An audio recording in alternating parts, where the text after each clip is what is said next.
आप देख रहे हैं अमेज नाउ। गंगा, यमुना, राप्ती और गोमती के तटवर्ती इलाकों से खबरें आप तक। नमस्कार, सत्य घटना के नए अंक के साथ मैं सुगंधा। शुरुआत करते हैं आज की मुख्य घटनाओं से। पीएम मोदी ने पूर्वांचल एक्सप्रेसवे की सौगात। एयर शो में मिराज, सुखोई, जगुआर का हुआ टचडाउन।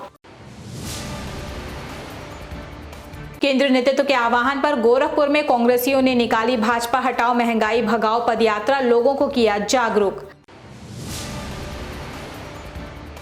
आजमगढ़ जनपद में पीएम मोदी से पहले सपाइयों ने किया पूर्वांचल एक्सप्रेसवे का सांकेतिक लोकार्पण।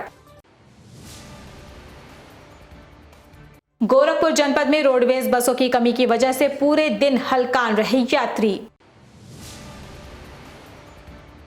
और बलिया जनपद में आंगनबाड़ी और स्वयं सहायता समूह के कर्मचारियों के बीच हुए झड़प का वीडियो हुआ वायरल। और अब सत्य घटना विस्तार। प्रधानमंत्री नरेंद्र मोदी ने आज सुल्तानपुर पहुंचकर 9 जिलों को जोड़ने वाली 341 किलोमीटर लंबे पूर्वांचल एक्सप्रेसवे का लोकार्पण किया। इससे पहले वो पूर्वांचल एक्सप्रेसवे पर एयरफोर्स के सुपर हरक्यूलिस विमान से उतरे।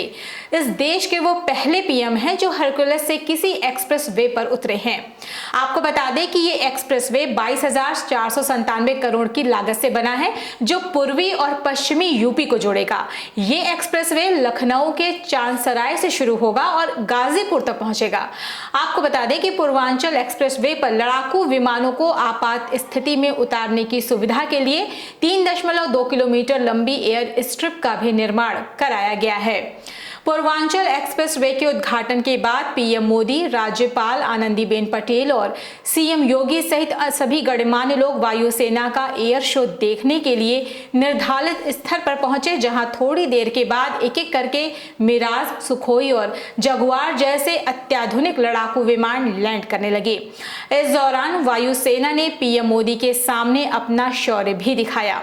सबसे पहले मिराज 2000 ने लैंड किया, इसके बाद एक मालवाहक विमान ने लैंड किया, जिससे उतरे कमांडोज ने प्रदर्शन किया कि कैसे किसी समस्याग्रस्त स्थान पर पहुंचकर वे स्थितियों को काबू में ले सकते हैं। केंद्रीय नेतृत्व के आह्वान पर गोरखपुर में कांग्रेस कमेटी द्वारा भाजपा हटाओ महंगाई भगाओ पदयात्रा मुहिम चलाई जा रही है, जिसके तहत कांग्रेस के पदाधिकारी शहरी और ग्रामीण क्षेत्रों में जाकर कांग्रेस सरकार के कार्यकाल में किए गए कार्यों के बारे में जनता को बता रहे हैं। उसी क्रम में कांग्रेस महानगर अध्यक्ष आशुतोष तिवारी के नेतृत्व में कांग्रेसियों ने गोरखपुर के महेवा मंडी में जाकर मंडी के व्यापारियों को कांग्रेस द्वारा किए गए कार्यों के बारे में बताते हुए उनसे उत्तर प्रदेश में कांग्रेस की सरकार बनाने की अपील की है। आज महंगाई के खिलाफ पदयात्रा के दूसरे चरण में हम सभी कांग्रेस जन पदयात्रा करके जन जागरण करने का काम कर रहे हैं। इस क्रम में आज हम इस गोरखपुर के फल मंडी में आए हैं। यहाँ के व्यापारी ये बता रहे हैं कि वो महंगाई से बेहद त्रस्त हो चुके हैं, उनका व्यापार मंदी में आ चुका है। और सबसे बड़ी बात उन्होंने जो बताया है कि यहाँ भी इस सरकार ने अपने बड़े व्यापारी मित्रों का साथ दिया है और उनके नाम से पेटेंट फल यहाँ बेचने के लिए उनको विवश किया जा रहा है। इन तमाम धोखा देने वाली सरकार के खिलाफ यहाँ के व्यापारी लामबंद हैं। पुरानी पेंशन योजना बहाली सहित 5 सूत्रीय मांगों को लेकर उत्तर प्रदेश पंचायती राज ग्रामीण सफाई कर्मचारी संघ गोरखपुर द्वारा चंपा देवी पार्क में डीएम कार्यालय तक मोटरसाइकिल रैली निकाली गई। सफाई कर्मचारियों का कहना है कि देश और प्रदेश की बीजेपी सरकार पुरानी पेंशन योजना को खत्म कर कर्मचारियों के साथ न्याय नहीं कर रही है और अगर हमारी मांगे पूरी नहीं होंगी तो हम विधानसभा घेरने का काम करेंगे। हमारी 5 सूत्री मांगा है। उत्तर प्रदेश पंचायती राज ग्रामीण सफाई कर्मचारी संघ के बैनर तले वर्षों से हमारी मांगें लंबित हैं। शासन के पास हमारी मांगें पड़ी हुई हैं, जिसके संबंध में आज हम अपनी मांग को लेकर के मोटरसाइकिल रैली कर रहे हैं सड़कों पे। हम शासन से ये मांग कर रहे हैं आप लोगों के माध्यम से कि जो हमारी जन्मीन मांगें हैं, जैसे पुरानी पेंशन, हमारी पदोन्नति किया जाए, विभागीय सेवा नियमावली बनाई जाए, हमें प्रधान से मुक्ति दिया जाए, हमारा पेरोल व्यवस्था ख़त्म किया जाए, जो किट का पैसा है हमारे खाते में भेजा जाए। इन सब मांगों को लेकर के आज हम सड़कों पे उतरे हुए हैं। अपनी मोटरसाइकिल रैली कर रहे हैं। राष्ट्रीय स्वयं सेवक संघ गीतानगर व प्रताप संस्थान द्वारा कार्तिक पूर्णिमा के अवसर पर आंवले के पेड़ के नीचे सामूहिक सहभोजन कार्यक्रम का आयोजन किया गया। महानगर के लालडिग्गी पार्क में आयोजित इस कार्यक्रम में महापौर सीताराम जायसवाल भी शामिल हुए। कार्यक्रम के दौरान बड़ी संख्या में लोगों ने हिस्सा लिया। इस संबंध में स्वयं सेवक संघ के सदस्य संदीप ने बताया कि ये आयोजन हर वर्ष कार्तिक पूर्णिमा के बाद आयोजित किया जाता है। आज हम सभी लोग कार्तिक मास के अंतर्गत पड़ने वाले पर्व आंवला नवमी के बाद से आंवले के पेड़ के नीचे हम लोग स्वभोज विगत 20 वर्षों से आयोजित करते आ रहे हैं और इसका मुख्य उद्देश्य है कि समाज में अपने पर्व को प्रत्येक व्यक्ति के अंदर ये संदेश देना कि वो जाने कि हमारे पर्व का क्या महत्व है। सिंचाई विभाग से निकाले गए कर्मचारियों को पुनः रखने की मांग को लेकर सेवा मुक्त कर्मचारियों ने मुख्य अभियंता गंडक कार्यालय के मुख्य द्वार पर जमकर प्रदर्शन किया। कर्मचारियों का आरोप है कि विभाग द्वारा उन्हें 1990 में ही निकाल दिया गया था, लेकिन हमारे आंदोलन के बाद कुछ लोगों को तो वापस रखा गया, लेकिन अभी भी 200 से अधिक कर्मचारी ऐसे हैं जिनको अभी तक कार्य पर नहीं रखा गया है।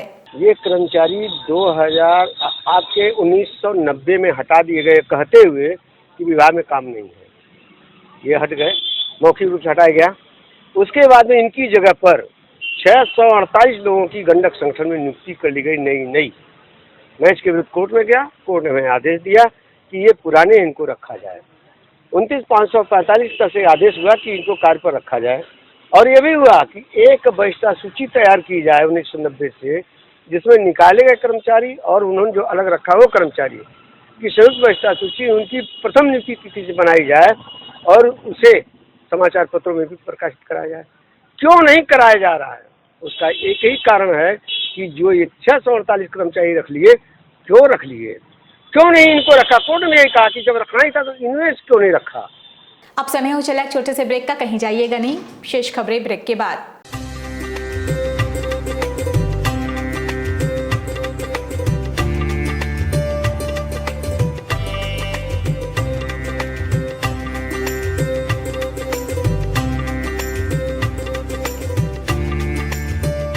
हर साल ये तुलसी विवाह देखते जब बड़े हो गए तो हम लोग सोचे कि मम्मी पापा लोग छोटे में करते हैं, इसको हम लोग बृहद रूप से करें। तो यही दिमाग में मेरे आया। उसके बाद हम लोग अपने एक संस्था बनाए, कान्हा सेवा संस्था। उसमें तुलसी विवाह भी करते हैं, बारात भी निकालते हैं और एक लड़की की शादी भी करते हैं, गरीब लड़की की शादी।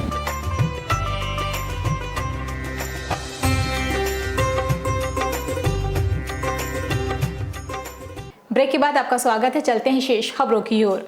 आजमगढ़ जनपद में प्रधानमंत्री नरेंद्र मोदी से पहले पूर्वांचल एक्सप्रेसवे का समाजवादी पार्टी के कार्यकर्ताओं ने लोकार्पण कर दिया। इतना ही नहीं, सपाइयों ने पुलिस को चकमा देकर एक्सप्रेसवे पर एक साइकिल यात्रा भी निकाली। इस सांकेतिक लोकार्पण में पूर्व मंत्री दुर्गा प्रसाद यादव और विधायक नफीस अहमद समेत सैकड़ों कार्यकर्ता शामिल रहे। हालांकि इस सांकेतिक लोकार्पण को लेकर पूर्व मुख्यमंत्री अखिलेश यादव ने पहले ही बता दिया था। बावजूद इसके पुलिस महकमा और जिला प्रशासन इसे लेकर संजीदा नहीं था। आज हम लोग किशुनदासपुर में पूर्वांचल एक्सप्रेसवे का फीता काट के आज उद्घाटन किए हैं। माननीय अखिलेश यादव जी के आदेशानुसार आज हम समाजवादी पार्टी के लोगों ने उद्घाटन कर दिया, झंडा उठा ला। बलिया जनपद में आंगनबाड़ी और स्वयं सहायता समूह के बीच हुए झड़प का वीडियो इस समय सोशल मीडिया पर बहुत ही तेजी के साथ वायरल हो रहा है। ये वायरल वीडियो जनपद के मुरली छपरा स्थित खवासपुर बाबू प्राथमिक विद्यालय का बताया जा रहा है, जहां विद्यालय में पुष्टाहार वितरण को लेकर हुए इस झड़प के दौरान आंगनबाड़ी कार्यकर्त्री पर स्वयं सहायता समूह के लोगों ने जमकर ईंट पत्थर भी चलाए। नहीं चिल्लाइए मत, चिल्लाइए नहीं, हम तुमको बता देते हैं। देखो नहीं, तुमको बता देते हैं, इतना लोग तुम बेसर नहीं समझ रहे हो। कान्य कुंज वैश्य हलवाई मोदनवाल समिति द्वारा महानगर घासी कटरा स्थित हलवा बाबा मंदिर पर श्री मोदन सेन महाराज की जयंती बड़े ही हर्षोल्लास के साथ मनाई गई। समिति द्वारा आयोजित इस कार्यक्रम में मुख्य अतिथि के रूप में ग्रामीण विधायक विपिन सिंह, महापौर सीताराम जायसवाल मौजूद रहे। इस मौके पर बच्चों द्वारा सांस्कृतिक कार्यक्रम भी प्रस्तुत किए गए। मोदन सेन जी महाराज की जयंती है, उसके उपलक्ष्य में शोभा यात्रा निकलता था। शोभा यात्रा इस बार परमिशन नहीं मिला, इसलिए वो यहीं मंदिर पर ही, हलवा बाबा मंदिर पर ही कार्यक्रम किया जा रहा है और सारे स्वजाति बंधु यहाँ पर इकट्ठित होंगे। अभी गोरखपुर जनपद में बसों की किल्लत की वजह से बस से सफर करने वाले यात्रियों को काफी दिक्कतों का सामना करना पड़ रहा है। इस दौरान रेलवे बस स्टेशन पर बसों की कमी के कारण यात्री इधर उधर भटकते भी रहे, तो वहीं दूर दराज से पुलिस भर्ती की परीक्षा देने आए परीक्षार्थी भी वापस घर लौटने के लिए परेशान दिखे। मीडिया से बात करते हुए यात्रियों ने बताया कि पूछताछ काउंटर पर पूछने पर बताया जा रहा है कि पूर्वांचल एक्सप्रेसवे के उद्घाटन पर आयोजित प्रधानमंत्री नरेंद्र मोदी के कार्यक्रम में अधिकतर बसों के जाने के कारण ये परेशानी हो रही है। अमेठी से आए हैं और अमेठी जाना है लौट के। हम लोगों का सेकंड स्टेज में पेपर था और बसों का यहाँ पे क्या कहते हैं कोई पता नहीं चल रहा है। क्या कारण पता चल रहा है? कारण यही पता चल रहा है कि आज पूर्वांचल एक्सप्रेसवे का उद्घाटन होने के कारण सारी बसें वहाँ पे लगा दी गई हैं। इस वजह से हम लोगों को बसें मिलने में दिक्कत हो रही है और प्राइवेट बस वाले मनमाना किराया वसूल करके हम लोगों को क्या कहते हैं जहाँ पर 200 रुपये किराया लगना है वहाँ पर 500 रुपये मांग रहे हैं लेके जाने के लिए। कल हम लोग जो है जहाँ से 200 रुपये किराया लगता है 500 रुपये दे के आए हैं और जाने के लिए आज सोचना पड़ रहा है कैसे जाएं अमेठी। क्या बता रहे हो? अरे वो शायद पूर्वांचल एक्सप्रेसवे का उद्घाटन मोदी जी आए हैं, सरकारी बसें सारी उसमें लगा दी गई हैं और प्राइवेट भी है। अब देखिए कैसे जाएंगे, जाना तो ही है। आगामी 17 नवंबर को पूरे देश में क्रॉनिक पल्मोनरी डिजीज दिवस मनाया जाएगा। WHO के मुताबिक COPD फेफड़े की बीमारी है। इसके लक्षण अस्थमा और ब्रोंकाइटिस से मिलते जुलते हैं, जिसमें मरीज की एनर्जी कम हो जाती है, वो कुछ कदम चलकर ही थक जाता है। सांस की नली में नाक से फेफड़े के बीच सूजन के कारण ऑक्सीजन की सप्लाई भी घट जाती है। हर वर्ष के जो नवंबर माह के तीसरे बुधवार को हम वर्ल्ड COPD डे के रूप में सेलिब्रेट करते हैं, जिससे कि जन जागरूकता फैले इस बीमारी के बारे में। बेसिकली बहुत कॉमन बीमारी है और इंडिया में करीब 6 लाख लोग इस बीमारी से पीड़ित हैं, चाहे वो शहर हो या गांव। बेसिकली जो बीमारी होती है ये वायु प्रदूषण से होती है और स्मोकिंग, मतलब जो बीड़ी सिगरेट और तंबाकू का स्मोकिंग करते हैं, तो ये 2 मुख्य कारण हैं। एक तो एयर पोल्यूशन, दूसरा स्मोकिंग। तीसरा जो इम्पोर्टेंट कारण हो सकता है वो ऑक्यूपेशनल एक्सपोजर, जैसे ट्रैफिक पुलिस में काम करते हैं या फैक्ट्रीज में काम करते लोग हैं, ये भी they are prone to have COPD। इनको भी COPD होने की प्रॉब्लम होती है। इसमें बेसिकली होता क्या है, खांसी आती है, बलगम आता है और सांस फूलती है और ये लंबे समय तक पेशेंट को बनी रहती है। बलिया जनपद से एक हृदय विदारक घटना सामने आई है, जहां ट्यूशन से घर लौट रहे बच्चे के सीने में पिन धंसने की वजह से उसकी दर्दनाक मौत हो गई। प्राप्त जानकारी के मुताबिक जनपद के पलिया खास गांव के रहने वाले राजमंगल यादव का 5 वर्षीय पुत्र अनूप यादव आज सुबह से ही थोड़ी दूरी पर ट्यूशन पढ़ने गया था। घर लौटते समय वो पैदल आ ही रहा था कि रास्ते में उसके पैर में ठोकर लग गई और वो जमीन पर गिर पड़ा। इसी बीच लिखने के लिए जो पेन ले गया था वो उसके सीने में धंस गया, जिससे उसे सीने से खून निकलने लगा और वो छटपटाने लगा। ग्रामीणों ने परिजनों को सूचना देकर बच्चे को नरही के सामुदायिक स्वास्थ्य केंद्र पर पहुंचाया, जहां चिकित्सकों ने उसे मृत घोषित कर दिया। आए थे पढ़ने गए थे। कौन पढ़ने आया था? प्रदीप। प्रदीप कौन है? भतीजा है। तो क्या हो गया उसके साथ? पढ़ कर जा रहे थे तो गिर गए, फिर तबीयत खराब हो गई, चोट लग गई। आगामी 28 नवंबर को गोरखपुर में भारतीय जनता पार्टी किसान मोर्चा द्वारा एक ट्रैक्टर रैली आयोजित की जाएगी, जिसकी जानकारी मोर्चा के क्षेत्रीय महामंत्री लालजी यादव ने एक कार्यक्रम के दौरान दी। ये ट्रैक्टर रैली महानगर के तारामंडल स्थित बाबा गंभीरनाथ प्रेक्षागृह से निकाली जाएगी, जो जनपद के कई इलाकों से होते हुए वापस प्रेक्षागृह आकर समाप्त होगी। भारतीय जनता पार्टी के द्वारा ट्रैक्टर रैली निकालने का आयोजन हम किसानों तक अपनी जो केंद्र की हमारी योजनाएं हैं, जो प्रदेश सरकार की योजनाएं हैं, उसको लोगों तक पहुंचा लेना। ट्रैक्टर रैली एक बहुत ही संयमित ढंग से अनुशासन में निकाली जाएगी। उस ट्रैक्टर पर हमारे किसानों के जो कार्य प्रदेश सरकार के द्वारा किया गया है, केंद्र सरकार के द्वारा किया गया है, उसके बैनर पोस्टर होंगे। ज़्यादातर ट्रैक्टरों पर हमारे कार्यकर्ता जो है स्वयं रहेंगे, मैं भी एक ट्रैक्टर पर स्वयं रहूंगा। महानगर के हजारीपुर स्थित कान्हा सेवा संस्थान द्वारा आयोजित 2 दिवसीय तुलसी विवाह कार्यक्रम बड़े ही हर्षोल्लास के साथ संपन्न हो गया। आज तुलसी विवाह कार्यक्रम के दूसरे दिन श्री शालिग्राम जी की बारात एवं पालकी बड़े ही धूमधाम और गाजे बाजे के साथ महानगर के आर्यनगर स्थित श्री मदन मोहन मंदिर से निकाली गई, जो थवई पुल से दीवान बाजार चरणलाल चौक होते हुए हजारीपुर स्थित तुलसी माता के आंगन में पहुंची, जहां श्री शालिग्राम के बारात और पालकी का स्वागत विशिष्ट अतिथि संस्थापक अनुपम कुमार और अध्यक्ष मीना पांडे ने किया।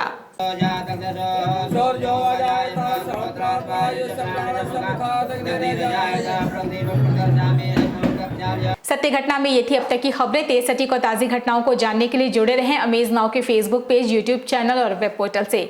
इस समय बस इतना ही। अगले अंक में आपसे फिर से होगी मुलाकात। तब तक के लिए हमें इजाजत दीजिए। नमस्कार।